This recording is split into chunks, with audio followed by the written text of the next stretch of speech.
camino en el que estemos andando. Te pedimos que así como la iglesia de Efeso fue exhortada, esta iglesia también sea exhortada para que nos movamos hacia lo correcto, hacia lo que tú quieres con nosotros y poder hacer y cumplir el propósito que tenemos. En el nombre de Jesús, amén y amén. Quiero que me acompañe a Apocalipsis capítulo 1, versículo 17 al 20. Vamos a comenzar por ahí antes de pasar a la primera iglesia que vamos a ver hoy. Entonces, allí el apóstol Juan, exiliado en una isla llamada Isla de Patmos, tiene una visión y dice que se le presentó el Señor, el primero y el último, el que murió y vivió, y le dice: cuando le vi, caí como muerto a sus pies, y él puso su diestra sobre mí, diciéndome: no temas, yo soy el primero y el último, el que vivo y estuve muerto, mas he aquí que vivo por los siglos de los siglos. Amén. Y tengo las llaves de la muerte y del Hades. Él le sigue diciendo: escribe las cosas que has visto, y las que son, y las que han de ser después de estas. El misterio de las 7 estrellas que has visto en mi diestra, y el de los 7 candeleros de oro. Las 7 estrellas son los ángeles de las 7 iglesias, y los 7 candeleros que has visto son las 7 iglesias. Vamos a entender el lenguaje para poder meternos bien. Así que está diciendo que las 7 estrellas son ¿qué? Los ángeles. Y los 7 candeleros son las 7 iglesias. Muy bien.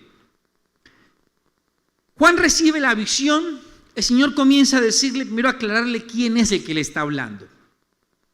Antes de eso está la descripción de sus ojos de fuego, de que su boca salía una espada de 2 filos, su rostro alumbraba como el sol. Hay una descripción que la cantamos en una canción también aquí, muy gráfica de lo que Juan estaba intentando ver, porque dice que la luz del sol era resplandeciente, su rostro no lo dejaba ver bien, pero él podía notar todo lo que estaba ocurriendo. Sabía que era el Señor Jesús. Y él le comienza a decir algo muy particular: escribe las cosas que has visto, y las que son hoy, las que están pasando hoy, y las que han de ser después de estas. Está hablando de 2 tiempos: el tiempo de la iglesia, que es el que estamos viviendo hoy, y el tiempo que vendrá, donde la iglesia ya no estará aquí. El Apocalipsis está hablando del tiempo de la iglesia hasta ciertos capítulos, capítulo 4 más o menos, y de otro tiempo donde la iglesia no estará aquí. Vimos como unos 8 o 9 jueves este tema acerca del arrebatamiento y todo, ya lo vimos aquí los jueves, el estudio, y habla de lo que vendrá. Así que comienza diciendo Apocalipsis capítulo 2, versículo del 1 al 7. Quiero que me acompañe y se concentre bastante, porque hoy estamos estudiando la escritura a profundidad. Dice: escribe al ángel de la iglesia en Efeso. Voy a empezar aclarando lo siguiente. La palabra ángel allí es una palabra griega, que es la palabra ángelos. Esta palabra ángelos significa mensajero, y no se refiere puntualmente a un ángel, sino a un mensajero humano. ¿Dónde más aparece esta palabra? En varios lugares. Voy a citar solamente uno para no ser redundante. Si usted va ahí rápidamente, no tienen que colocarlo, a Mateo 11:10, Mateo capítulo 11, versículo 10, dice: porque este es de quien está escrito: he aquí yo envío mi mensajero delante de tu faz, el cual prepara tu camino delante de ti. ¿De quién está hablando? ¿Quién me dice? De Juan el Bautista. La palabra mensajero allí es la misma palabra griega ángelos. En Lucas vuelve y se repite y aparece la misma palabra griega ángelos, referido a un mensajero humano. Así que volviendo a Apocalipsis, cuando escribe al ángel de la iglesia en Efeso, está hablando ¿de quién? De un mensajero. ¿A quién se refiere eso? Al siervo, al pastor de la iglesia, al diácono, al obispo. Estamos hablando a cierto liderazgo de la iglesia. ¿Estamos entendiendo? El mensaje es del responsable o los responsables de la iglesia. Dice: escribe al ángel de la iglesia en Efeso, el que tiene las 7 estrellas en su diestra, el que anda en medio de los 7 candeleros de oro. ¿Qué es el candelero? La iglesia. ¿De acuerdo? Muy bien. Dice, yo conozco tus obras y tu arduo trabajo y paciencia, y que no puedes soportar a los malos. Has probado a los que se dicen ser apóstoles y no lo son, y los has hallado mentirosos. Voy a hacer una pausa ahí. Pablo durante 3 años predica en Éfeso, una tierra tremendamente complicada, porque además de ser complicada, era absolutamente idólatra. La diosa de esa tierra, como de gran parte de Asia, era Artemisa, que también es llamada Diana de los Efesios. Y era muy complicado evangelizar en ese lugar por el celo que había, porque en Éfeso estaba el templo más grande de todo Asia, idolatrando a la diosa Diana. ¿Va entendiendo? Era una ciudad portuaria también, venían personas de todas partes del mundo a idolatrar a esta deidad pagana en esa tierra. Había un comercio muy grande donde vendían estatuas, platillos y toda clase de amuletos de esta diosa. Así que establecer una iglesia en ese lugar era muy complicado por la cultura. ¿Te acuerdas de lo que hablamos la semana pasada? La cultura, las costumbres, las raíces paganas que esa tierra tenía o comprometía. Después de que Pablo se va, él establece un pastor. A ver, una empanada para el que me diga quién era el pastor de la iglesia en Éfeso.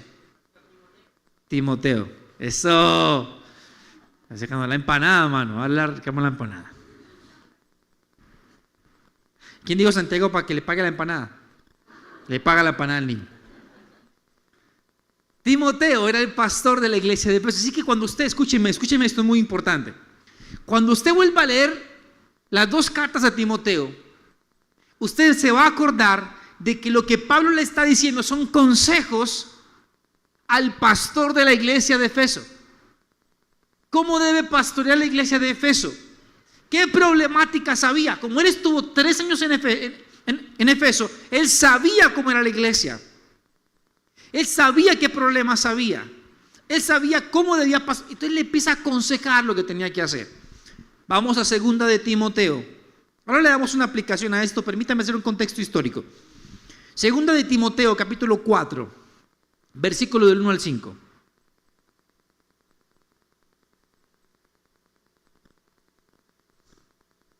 Dice: te encarezco delante de Dios, le habla Pablo a Timoteo, te encarezco delante de Dios y del Señor Jesucristo, que juzgará a los vivos y a los muertos en su manifestación en su reino, que prediques la palabra, que instes a tiempo y fuera de tiempo.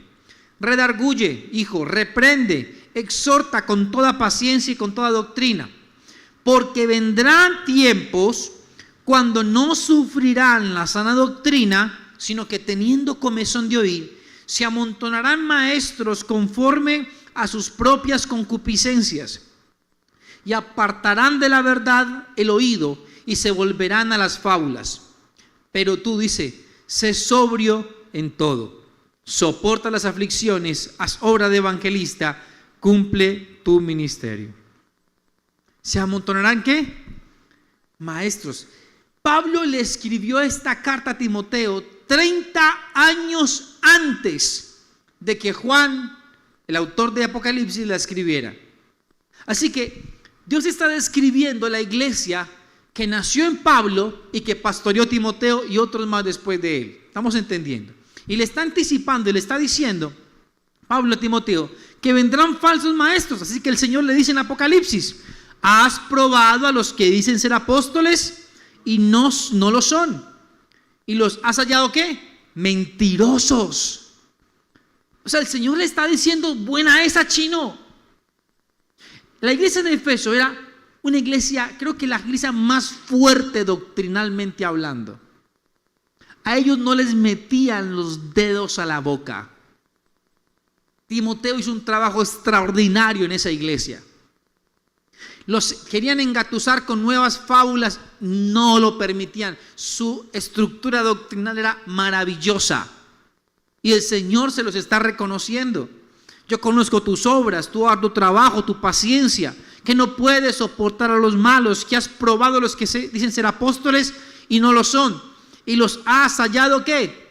Mentirosos. ¿Cuántos aquí hay como esa iglesia? Levante su mano y diga: yo no soporto a los malos, pastor. Me dan carranchí los malos. Yo pretendo ser lo más recto, alineado a la doctrina y a la palabra que pueda ser. Yo no me como esa torta entera. Yo reviso, hasta lo que usted dice, pastor, lo reviso. A mí no me engañan tan fácil. Eso está muy bien. Luego le dice, en el versículo 3, estamos, recuerda, Apocalipsis 2 del 1 al 7. Versículo 3. Y has sufrido, y has tenido paciencia. Pastor, ¿cómo que has sufrido? Le leo ahí para que no pasemos el versículo. Pablo también le habla a Timoteo de lo mismo. En 2 de Timoteo 2 dice: lo que has oído de mí ante muchos testigos, esto encarga a hombres fieles que sean idóneos para enseñar también a otros. Tú pues, Timoteo, sufre penalidades como buen soldado de Jesucristo. Defender la doctrina y la fe no es fácil. Defender tu sana creencia, tu sana doctrina no es fácil. Defenderla de cualquier posición contemporánea de hoy que quiere permear lo que tú crees y dañarlo y contaminarlo para que encaje, no es fácil. Nos toca sufrir comentarios, nos toca sufrir persecución, aún por las redes sociales, nos toca sufrir que nos hagan a un lado porque creemos en cosas muy retrógradas y arcaicas y por ahí la era mesozoica y que no estamos adaptados al tiempo de hoy con la inclusión, con el homosexualismo y con cualquier cantidad de cosas. No es fácil defender la doctrina. Así que el Señor le dice, Pablo le dice a Timoteo, Timoteo, sufre penalidades como buen soldado de Jesucristo. Porque ninguno que milita se enreda en los negocios de la vida a fin de agradar a aquel que lo tomó por soldado.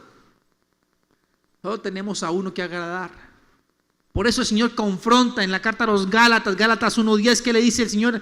¿Qué dice en Gálatas 1:10? Colóqueme en Gálatas 1:10, por favor, que yo estoy ya improvisando aquí, ya se me salió el tema. Eso, ahí está. ¿Busco ahora el favor de los hombres o el de Dios? ¿O trato de agradar a los hombres? Pues si todavía agradara a los hombres, ¿no sería qué? Siervo de Cristo. Pastor, yo no le sirvo a los hombres, le sirvo al Señor. Mentiroso. Nosotros venimos a servirle a los hombres. Estamos para servirle a los hombres. Yo vengo a servirle a usted, porque sirviéndole a usted honro al Señor. Pero una cosa es servirte a ti y otra cosa es buscar tu agrado.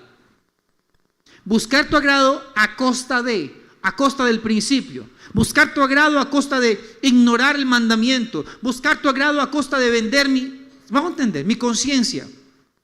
Yo vengo a servirte, no a buscar tu agrado. ¿Estamos entendiendo? Muy bien. Eso es lo que quería decir ahí Pablo, que seguía instruyendo a Timoteo, y eso aparece aquí en Apocalipsis. El Señor sabía lo que le había enseñado Pablo a Timoteo. Entonces le dice, ya has sufrido, volvemos a Apocalipsis, y has sufrido, y has tenido paciencia, y has trabajado arduamente por amor de mi nombre. Quiero que subraye eso. ¿Cuántos han trabajado arduamente por amor del nombre del Señor? Yo he trabajado arduamente por amor del nombre del Señor. Y le dice, y no has desmayado, hijo. O sea, tú no te me has torcido, mejor dicho. Tú estás ahí. Versículo 4. Pero tengo contra ti algo, que has dejado tu primer amor. esta carta es dura, pero también es un salvavidas del Señor a la iglesia de Efeso. Y ahora lo vamos a ampliar, lo vamos a explicar así bien, para que usted tenga claro. Voy a ir a hacer un paréntesis. Estamos en el versículo 4. Devolviéndonos un poco a lo que acabamos de leer, todo lo que la iglesia hizo, al parecer estaba ¿qué? Muy bien. ¿Está de acuerdo conmigo? Ya no está, ¿cómo que no? Estaba bien lo que la iglesia hacía. El Señor se lo está reconociendo. Yo veo tu arduo trabajo que has sufrido. Has tenido paciencia. Has trabajado arduamente por amor de mi nombre. No has desmayado. Yo conozco tus obras, tu arduo trabajo, tu paciencia. No soportas los malos. Has probado a los falsos apóstoles. Los hallaste que son mentirosos. Tú has hecho las cosas bien. Uno a veces en la iglesia se enfoca en hacer las cosas bien. En el trabajo, en la casa, donde sea, con los hijos. Y queremos agradar al Señor, ¿estamos de acuerdo? Queremos honrarlo, ¿estamos de acuerdo? Queremos cumplir con lo que nos corresponde. Pero también empezamos a reclamar, como cuando uno le presta algo a alguien y cree que tiene derecho de exigirle algo a ese alguien porque se lo prestó. Ya ha pasado, no se nos pasa aquí, en otra iglesia. Y cree que tiene derecho a exigirle a esa persona por ello. Yo quiero que aterrizamos algo. Las obras de la iglesia de Efeso, como lo que nosotros hacemos para el Señor, es lo que nosotros tenemos que hacer. La Biblia en Lucas 17:10 dice: así también vosotros, cuando hayáis hecho todo lo que os ha sido ordenado, digan: siervos inútiles somos, pues lo que debíamos hacer, hicimos. Hay algo que el Señor tenga que agradecerte a ti y a mí. Hay algo que Él te deba a ti y a mí. Porque si vamos a la balanza, por mucho que tú hagas para el Señor, el primero que hizo la obra fue Él conmigo. Por mucho que tú hagas, la balanza jamás se va a inclinar hacia tu favor, porque el peso de mi iniquidad y de mi pecado puesto sobre Cristo fue más grande y más pesado que lo que yo pueda hacer por el Señor. El precio de mi salvación era tan pesado que tenía que pagarlo con la única cosa que no puedo revertir, que es mi vida, mi muerte. Y el Señor la pagó por mí. Así que lo que se nos ha ordenado es amar al Señor, amar a nuestro prójimo, seguir sus mandamientos, y es lo que hacemos. Así que el Señor no va a agradecer, o tú no expectes que diga: Señor, ¿por qué no me agradece? Señor, soy muy desagradecido con todo lo que yo he hecho. ¿Por qué no me bendice? Que somos demandantes. ¿No le ha pasado eso? Ay, Dios mío bendito. Tenga valor y diga: sí, pastor. Sí, yo le he reclamado inconscientemente o conscientemente o descaradamente: Señor, pero si yo hago tantas cosas, ¿usted por qué no me bendice más? ¿Usted por qué es así conmigo? Usted tiene rosca con ese de al lado, ¿cierto? Ese es el hijo consentido suyo. Ay, ¿qué? No pasará aquí, pues. La iglesia de Efeso hacía cosas maravillosas, pero era lo que tenía que hacer. ¿Estamos entendiendo? Era lo que le correspondía hacer. Pero le faltó algo, lo más importante. Ya vamos para allá. Es que no me quiero adelantar porque me tiro la prédica. Entonces, en Efeso, la iglesia de Efeso, dándole más contexto al tema, más cuerpo, las personas convertidas al Señor en ese lugar eran personas que habían abandonado la brujería. Es decir, si Pablo o Timoteo o Silas o cualquiera de los que estuvo allí le predicaban y se ganaban a alguien para Cristo, se estaban ganando un brujo o se estaban ganando una persona que practicaba brujería. ¿Por qué? Porque era común. Es como ir hoy a Haití a evangelizar. Toda persona está vinculada por sus raíces, por cultura y por costumbres a algo que tiene que ver con brujería. Me estoy haciendo entender. Entonces, hay potestades que se mueven regionalmente. En algunos lugares es el rechazo, en otros es la brujería, en otros es tal cosa. Y en este lugar tenía que ver con la idolatría, obviamente, y con la brujería. Entonces, dice la Escritura en Hechos 19, del 17 al 20, en Hechos 19 está hablando de lo que Pablo vivió en la iglesia de Efeso. En la ciudad de Efeso. Y miren lo que dice. Hechos 19, 17. Gracias. Dice, esto lo supieron todos los habitantes de Efeso. ¿Qué supieron? Le voy a contar. Pablo llegó con su combo, estaban predicando la palabra, echaban fuera demonios, y dice que unos judíos, exorcistas ambulantes, dijeron, ay, pues este man puede, nosotros también. Este man es judío, yo también. Este man abre la boca y dice que en el nombre de Jesús, pues nosotros también. Y se fueron. Y buscaban, oye, seguramente a razón de dinero, endemoniados. Y preguntaban, ¿aquí hay un endemoniado? No. ¿Aquí hay un endemoniado? Sí, aquí hay uno. Venga, pues que yo le voy a quitar ese problema. Y comenzaban a orar por la persona que tenía algún espíritu inmundo, algún demonio. Y comenzaban a decir, yo te conjuro por el Jesús que predica Pablo. Y el demonio contestaba, espérate, yo conozco a Pablo. Ese desgra yo lo conozco. A Jesús también, obviamente, pero ¿usted quién es? Usted no es nadie, usted no tiene autoridad. Usted no ha sido llamado. Usted no ha sido impartido. Usted no es nadie. Y dice que los golpearon, los desnudaron, quién sabe qué más le hicieron, no sé más de ahí, y los mandaron desnudos para la casa. Me impacta porque dice que esta historia se regó por toda la ciudad. Ahí ya arranca el versículo 17. Esto lo supieron todos los habitantes de Efeso. ¿Qué supieron? Que no era que cualquiera quisiera ir a echar fuera demonios. Era que había uno, o dos o tres, que venían en el nombre de Jesús y que tenían la autoridad para esto. Yo le quiero decir algo y hago aquí un corto paréntesis.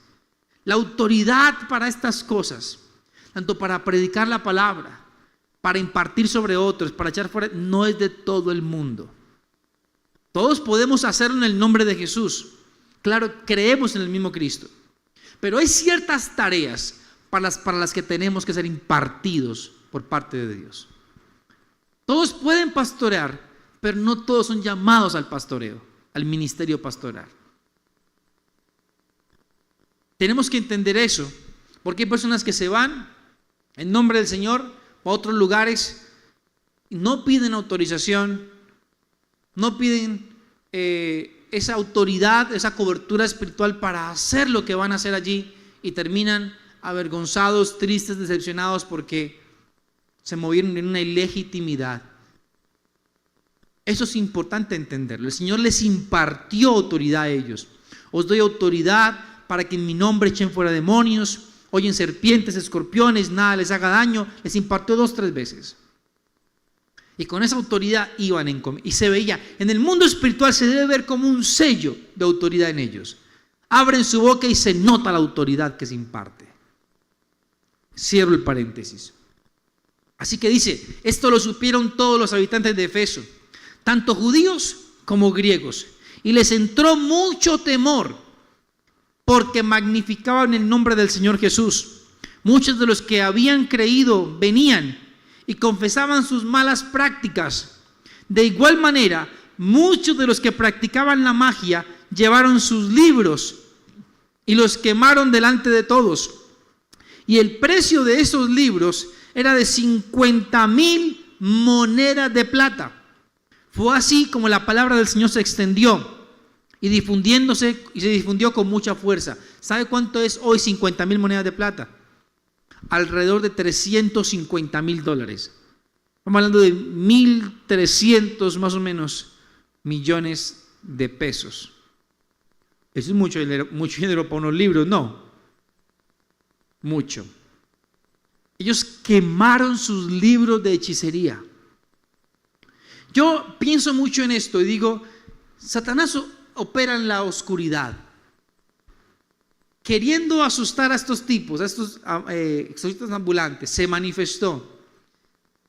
Y queriendo humillarlos y todo esto, lo que provocó, como siempre ocurre, lo que provocó fue dar a conocer sus obras y que la gente tuviera temor y corriera a Cristo. Esto se ha repetido en la Biblia varias veces. Todo lo que quiere hacer el diablo termina sin buscarlo, haciendo más visible el reino de Dios. Pasó cuando los discípulos se quedaron muertos de miedo en Jerusalén, comenzó la persecución de parte de Satanás y fueron esparcidos por toda la región. A causa de una persecución donde Satanás quería matarlos, terminó esparciendo el fuego. Queriendo apagarlos, sopló y el fuego se extendió por todas partes. Así funciona esto. Lo que el enemigo quiere apagar, termina expandiéndolo. Lo que el enemigo quiere apagar en nosotros, va a terminar avivándolo. Él no lo sabe, pero cada cosa que hace contra la iglesia y contra ti, va a terminar bendiciendo el reino de Dios y tu casa. Todo lo que acontece en la vida de los hijos de Dios, les ayuda para bien. No tiene manera, a menos de que usted se entregue en los brazos del enemigo, de que él pueda opacar esta iglesia. Mientras el Señor permanezca en medio de su iglesia, no va a ocurrir. Pero hay un ingrediente primordial en medio de esto, y tiene que ver con ese versículo 4 donde nos paramos ahorita. Tengo contra ti, Apocalipsis 2:4, que has dejado tu primer amor. Leamos seguido hasta el 7 para poder entender todo. Apocalipsis 2:4. Pero tengo contra ti que has dejado tu primer amor. Recuerda, por tanto, de dónde has caído. Arrepiéntete y haz las primeras obras. Pues si no, vendré pronto a ti y quitaré tu candelero. ¿Qué es el candelero? ¿Qué es tu candelero? De su lugar, si no te hubieres arrepentido. Mire qué tremendo. Mire que de todo lo que hizo la iglesia, había que hacerlo, lo más preponderante apareció diciéndole: has perdido tu primer amor, y si tú no corriges esto, si no recuerdas de dónde has caído, si no te arrepientes y haces las primeras obras, yo voy a venir a ti y voy a quitar tu candelero de su lugar. Voy a quitar tu iglesia de ese lugar. Mira qué tremendo eso. Fuerte. Si no te hubieses arrepentido. Luego le dice: pero tienes esto, que aborreces las obras de los nicolaitas, las cuales yo también aborrezco. Ya les explico qué es eso. El que tiene oído, oiga lo que el Espíritu dice a las iglesias. El que venciere le daré de comer del árbol de la vida, el cual está en medio del paraíso de Dios.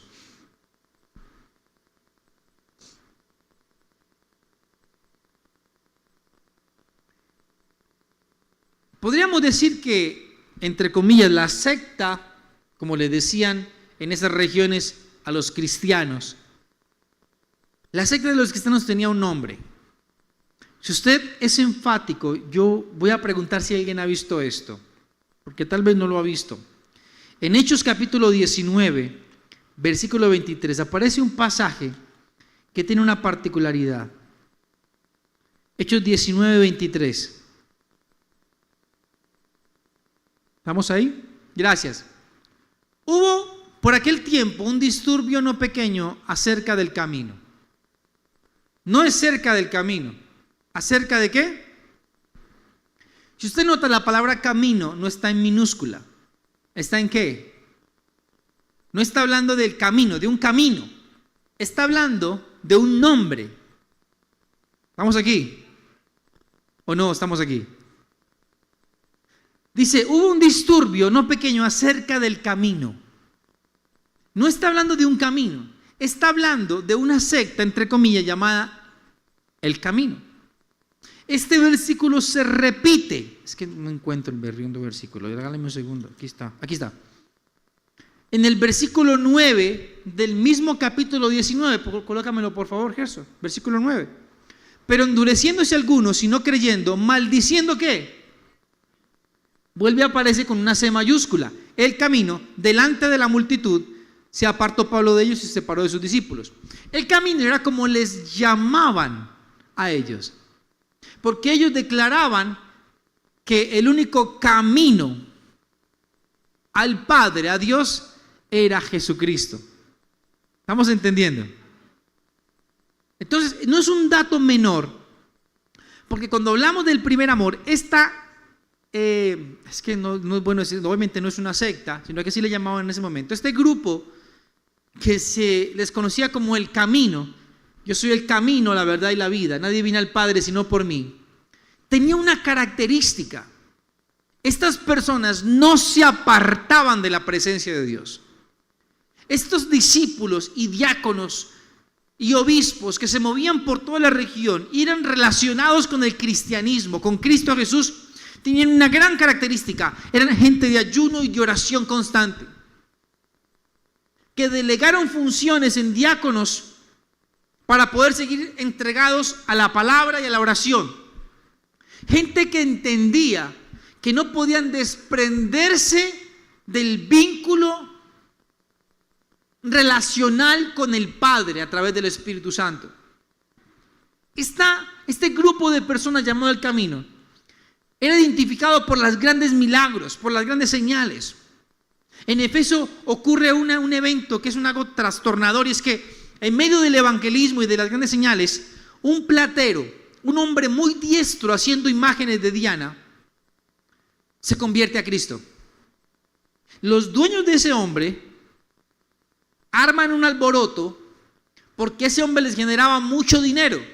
Y el tipo, cuando conoce a Cristo y recibe el evangelio, dice: no hago más imágenes de esta falsa diosa. Y decide venir al Señor.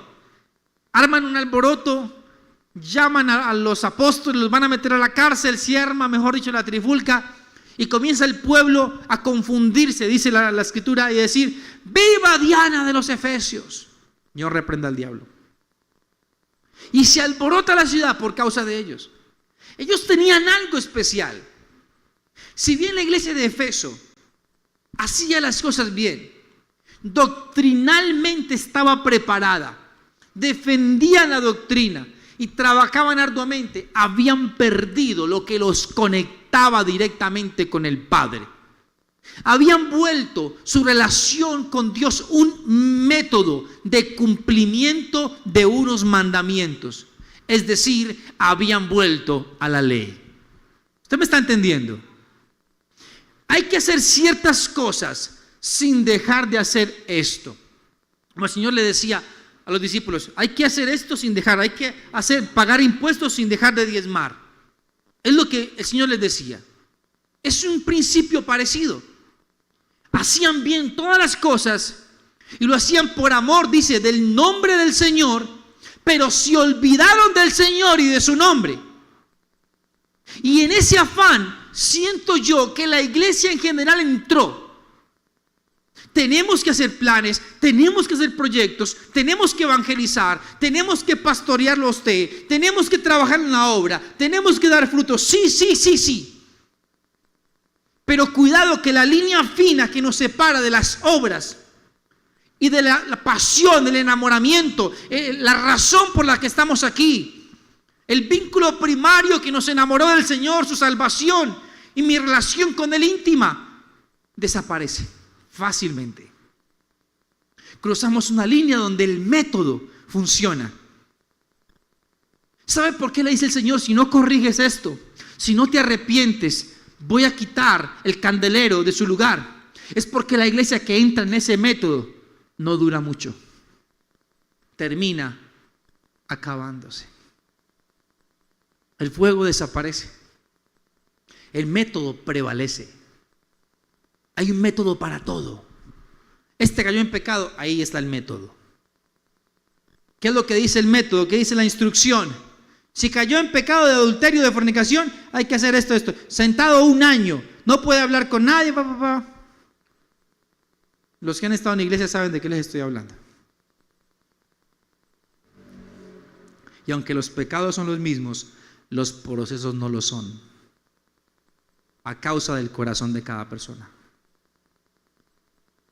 Pero cuando yo separo la revelación por el método, la iglesia comienza a perder la unción, comienza a perder el espíritu que debe gobernar sobre ella. Sabe, yo sé que trabajamos arduamente en la obra del Señor, que amamos nuestras familias, que buscamos agradarlo, pero por encima de todo eso, créame lo que el Señor le dice a la iglesia hoy: recupere su primer amor con Él, recupere su comunión con Él, recupere el principio, recupérelo, porque de lo contrario el Señor te va a llevar, o la misma acción que estás haciendo te va a llevar en ese proceso que no vas a querer estar, donde Él va a hacer que recuerdes de dónde has caído para que te arrepientas.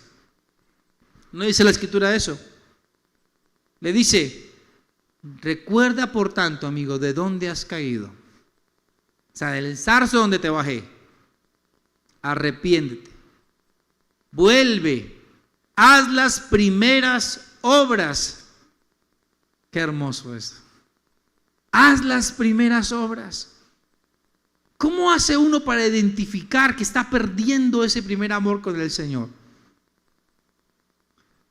Dice Isaías 29:13, dice pues el Señor: porque este pueblo se acerca a mí con su boca y con sus labios me honra, pero su corazón hace rato está lejos de mí, y su temor de mí no es más que un mandamiento de hombres que les ha sido enseñado.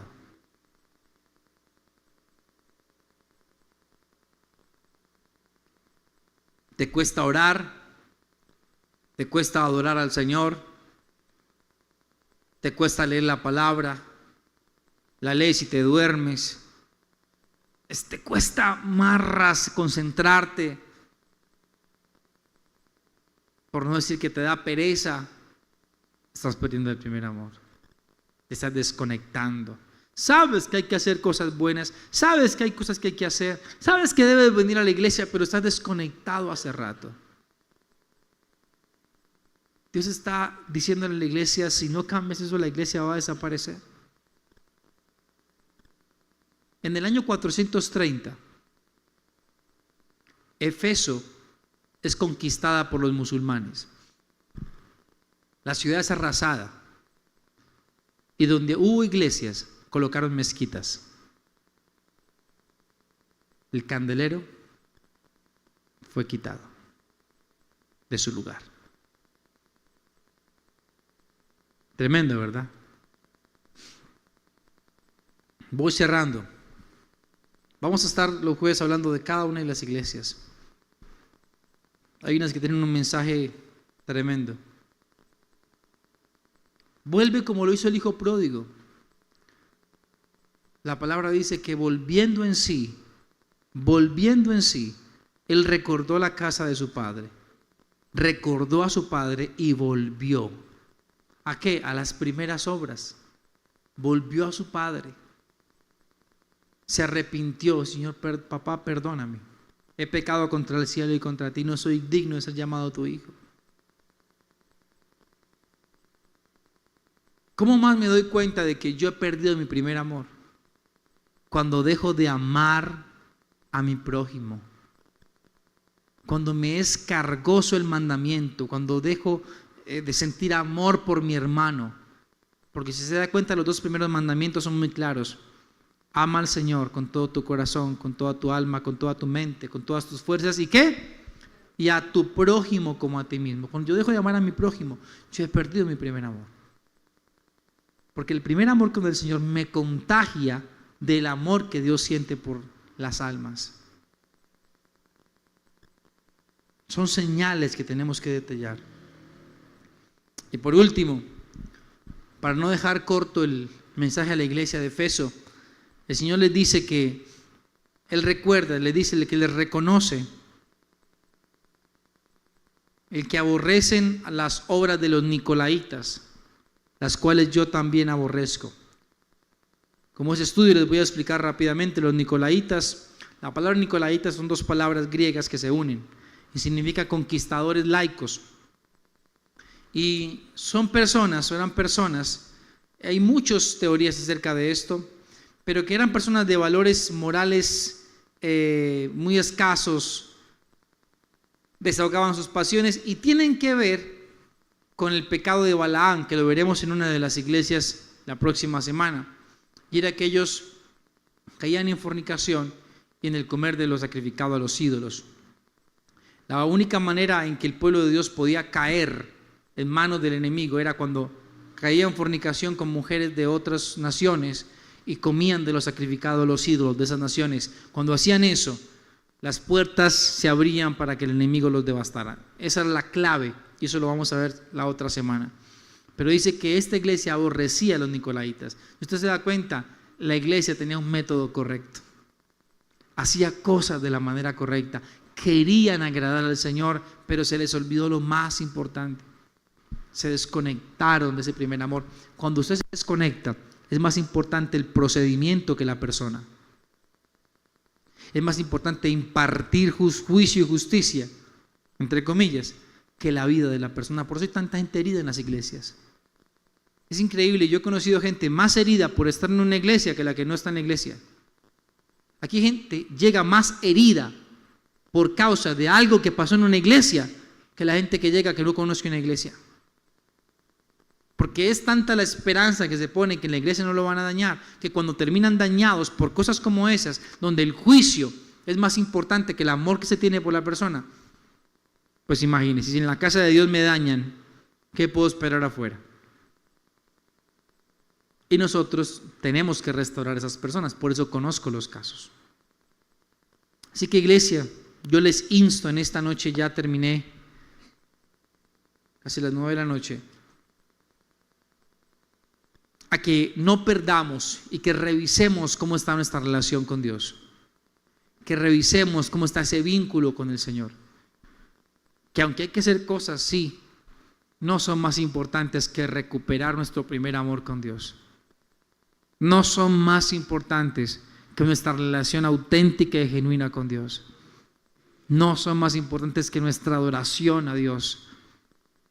Sentir que Él nos habla, que no vamos a su presencia a pedir simplemente, sino a estar con Él, que lo buscamos a Él por encima de la circunstancia, que nuestro deleite es descansar en Él, que nos apasionamos cuando abrimos la Biblia y nos dice una palabra a nosotros, no para mis problemas, no para mi iglesia, no para predicar, para mí. Y yo me meto en este grupo de personas que está siendo redarguida por Dios. Yo soy el primer redarguido con este tema. Yo tengo que recuperar cosas con Dios, que a causa de todo lo que la iglesia trae, que hay que hacer, uno se despista y lo pierde. El primer ministrado en esto soy yo, pero quedará en el acta del Señor que hoy usted ha sido exhortado en volver al primer amor con su Rey, con su Señor y su Salvador. Póngase de pie, por favor, vamos a orar. Yo sé que están cansados, vienen de sus trabajos, ya cerremos este tiempo orando y dándole gracias, usted no, dándole gracias al Señor. Padre, yo quiero agradecerte, Señor, por esta palabra que nos ha redarguido. Sabemos que hay un ingrediente histórico en todo esto, un contexto, pero hoy es jueves de enseñanza y es importante contextualizar todo lo que hablamos aquí. Pero más allá de eso, Señor, quiero llevarme a casa tu instrucción. Quiero llevarme a casa y en mi corazón el que tú estás llamándome, Señor. En que tú me llamas y me dices, hijo mío, yo te extraño. Yo extraño el que como al principio, donde no había tantas demandas y responsabilidades, venías a mi presencia buscando mi deleite, buscándome a mí. Donde anhelabas los dones espirituales, anhelabas circunstancias conmigo sobrenaturales, donde anhelabas mi presencia. Padre, yo quiero volver a esos tiempos contigo. Yo quiero que la iglesia entre en ese entendimiento en el que tú querías hacer entrar a la iglesia de Efeso, porque el mensaje era muy claro. Recuerda de dónde has caído. Vuelve a los primeros tiempos, a los inicios, allí donde te enamoraste, donde confiaste por pura fe, donde esa primera impresión conmigo fue lo más importante que te había ocurrido en tu vida, donde dijiste: gracias por encontrarme, Señor, porque estaba perdido y me has hallado. Donde dijiste: eres lo mejor que me ha pasado, y si tuviera que volver a nacer, vendría de una a tus pies, porque yo, Señor, reconozco que sin ti estaba perdido. Dile: Señor, yo quiero volver a ese tiempo, pero no quiero estar volviendo, Señor, yo quiero permanecer en ese tiempo, donde mientras voy creciendo y voy madurando, mi relación también madura, Señor. Deja de ser emotiva